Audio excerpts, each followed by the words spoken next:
कार्तिक का महीना भगवान विष्णु को समर्पित होता है। ऐसे में इस माह में पड़ने वाली एकादशी तिथियां भी काफी महत्वपूर्ण होती हैं। विशेष रूप से देवउठनी एकादशी, क्योंकि इस दिन भगवान विष्णु योग निद्रा से जागते हैं और पृथ्वी के समस्त कार्यों को एक बार फिर से अपने हाथों में ले लेते हैं। इसी दिन माता तुलसी और भगवान शालिग्राम के विवाह का आयोजन भी किया जाता है। इसे देव प्रबोधिनी एकादशी और देवोत्थान एकादशी भी कहते हैं।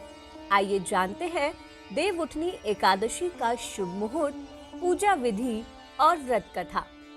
कार्तिक शुक्ल देवउठनी एकादशी तिथि का प्रारंभ 3 नवंबर को शाम 7:30 से होगा और इसका समापन 4 नवंबर को शाम 6:08 पर होगा। उदय तिथि के अनुसार इस वर्ष देवउठनी एकादशी का व्रत 4 नवंबर को रखा जाएगा। वही व्रत के पारण का समय 5 नवंबर सुबह 6:39 से 8:52 तक रहेगा। देवोत्थान एकादशी व्रत का फल 1000 अश्वमेध यज्ञ और 100 राजसूय यज्ञ के बराबर होता है। इस दिन पवित्र नदियों में स्नान व दान का विशेष महत्व होता है। पुण्य आदि करने से इसका महत्व और बढ़ जाता है। इस व्रत को करने से जन्म जन्मांतर के पाप क्षीण हो जाते हैं तथा जन्म मरण के चक्र से मुक्ति मिलती है। देवउठनी एकादशी पूजा विधि इस प्रकार है। देवउठनी एकादशी के दिन सुबह जल्दी स्नान करने के बाद घर के मंदिर में भगवान विष्णु का गंगा जल से अभिषेक करें। उनके समक्ष धूप व दीप जलाएं। भगवान को फूल, तुलसी दल, फल और मिठाइयाँ आदि अर्पित करें और अंत में उनकी आरती करें। शाम को पुनः भगवान विष्णु को भोग लगाकर उनकी आरती करें।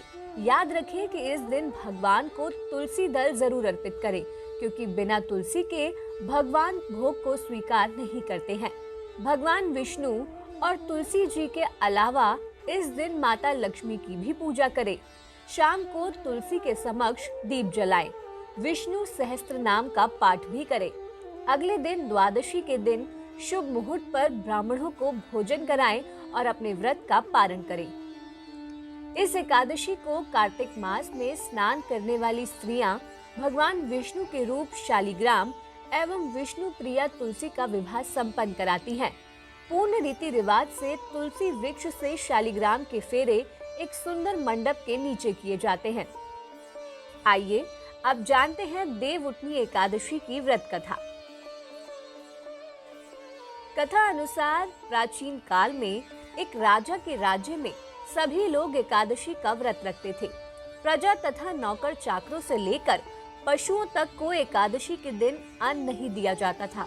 एक दिन किसी दूसरे राज्य का एक व्यक्ति राजा के पास आकर बोला, महाराज कृपा करके मुझे नौकरी पर रख ले।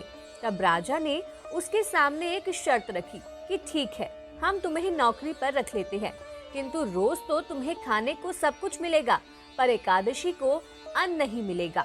उस व्यक्ति ने उस समय तो हाँ कर दी, पर एकादशी के दिन जब उसे फलाहार का सामान दिया गया तो वह राजा के सामने जाकर गिड़गिड़ाने लगा, महाराज इससे मेरा पेट नहीं भरेगा, मैं भूखा ही मर जाऊंगा, मुझे अन्न दे दो। राजा ने उसे शर्त की बात याद दिलाई, पर वह अन्न छोड़ने को तैयार नहीं हुआ। तब राजा ने उसे आटा, दाल, चावल आदि दिए। वह नित्य की तरह नदी पर पहुंचा और स्नान कर भोजन पकाने लगा। जब भोजन बन गया तो वह भगवान को बुलाने लगा, आओ भगवान, भोजन तैयार है। उसके बुलाने पर पीताम्बर धारण किए भगवान चतुर्भुज रूप में आ पहुंचे तथा प्रेम से उसके साथ भोजन करने लगे। भोजन आदि करके भगवान अंतर्ध्यान हो गए तथा वह अपने काम पर चला गया। 15 दिन बाद अगली एकादशी को वह राजा से कहने लगा कि महाराज मुझे दुगना सामान दीजिए। उस दिन तो मैं भूखा ही रह गया। राजा ने कारण पूछा तो उसने बताया कि हमारे साथ भगवान भी खाते हैं, इसीलिए हम दोनों के लिए ये सामान पूरा नहीं होता। ये सुनकर राजा को बड़ा आश्चर्य हुआ। वह बोला, मैं नहीं मान सकता कि भगवान तुम्हारे साथ खाते हैं। मैं तो इतना व्रत रखता हूँ, पूजा करता हूँ, पर भगवान ने मुझे कभी दर्शन नहीं दिए। राजा की बात सुनकर वह बोला, महाराज यदि विश्वास ना हो तो साथ चलकर देख ले। राजा एक पेड़ के पीछे छिपकर बैठ गया। उस व्यक्ति ने भोजन बनाया तथा भगवान को शाम तक पुकारता रहा, परंतु भगवान न आए। अंत में उसने कहा, हे भगवान, यदि आप नहीं आए तो मैं नदी में कूदकर अपने प्राण त्याग दूंगा। लेकिन भगवान फिर भी नहीं आए। तब वह प्राण त्यागने के उद्देश्य से नदी की तरफ बढ़ा।